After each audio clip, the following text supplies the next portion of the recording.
plus tarder, le premier petit déjeuner que je vais vous proposer, les amis, il s'agit de la combinaison de 3 aliments. S'il vous plaît, prenez un stylo et un bout de papier. Donc, on va faire une composition à base, d'accord, de yaourt maigre dans l'idéal, yaourt 0% matière grasse, 0% sucre si possible, ou alors au pire des cas, un yaourt demi-écrémé ou un yaourt hyper protéiné tel que le yaourt Skyr.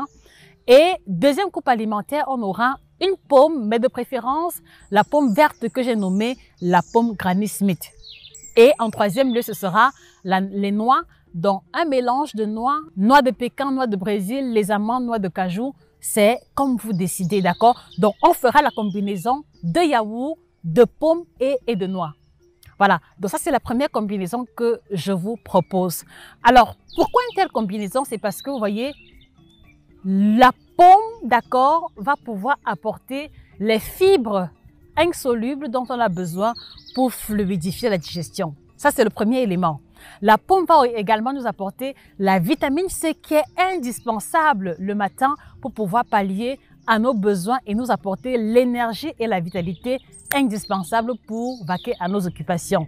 Voilà. Et la pomme aussi va apporter plusieurs autres micronutriments, d'accord, parmi lesquels le zinc, le sélénium qui participent de l'équilibre alimentaire. Alors, le yaourt, pourquoi le yaourt? Parce qu'il va apporter également les sels minéraux, d'accord, le calcium, le fer, le potassium, le phosphore qui vont participer du renforcement du squelette, du renforcement des os et des dents.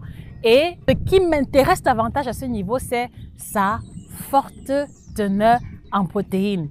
Forte teneur en protéines qui est une classe alimentaire clé parce que lorsque l'on fait le régime, l'un des éléments qui permet d'éviter d'avoir faim ou d'éviter de grignoter, c'est précisément notre capacité à manger suffisamment de protéines. Donc, le yaourt va apporter ou pallier à nos besoins en protéines et nous éviter la faim.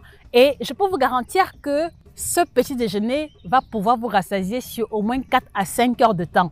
Donc, ça, c'est vraiment systématique. Ça veut dire que si vous le prenez à 8 heures, vous n'aurez pas faim avant 13 heures. Si vous le prenez à 10 heures, vous n'aurez pas faim avant 14-15 heures. Et je trouve cela juste extraordinaire. Voilà.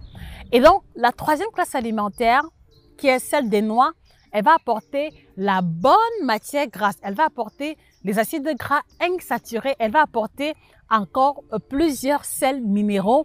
Et vous le savez, la bonne matière grasse participe et est indispensable pour le fonctionnement optimal du cerveau, de la mémoire, mais également pour diminuer le mauvais cholestérol qui se serait accumulé à cause de la mauvaise alimentation passée. Et si justement votre objectif est de diminuer la graisse abdominale au niveau du ventre, vous voyez que la bonne matière grasse des noix va donc aider à éliminer la mauvaise et c'est tant mieux de pouvoir intégrer les noix dans son petit déjeuner quotidien. Donc, pour ce premier exemple, on retient que on a le yaourt maigre, on a la pomme Granny Smith et on a également la poignée de noix. Donc, voilà pour la première proposition. Alors, les amis, je voudrais vous poser une question. Voilà, qu'est-ce que vous mangez en général le matin quand vous voulez perdre le poids? Qu'est-ce que vous mangez en général le matin quand vous ne voulez pas avoir faim? Qu'est-ce que vous mangez le matin pour maximiser la satiété? S'il vous plaît, laissez la réponse en commentaire. Vous connaissez mon kiff, c'est de revenir en commentaire, vous lire et interagir avec vous. Merci de partager avec moi vos petits déjeuners habituels en commentaire. La deuxième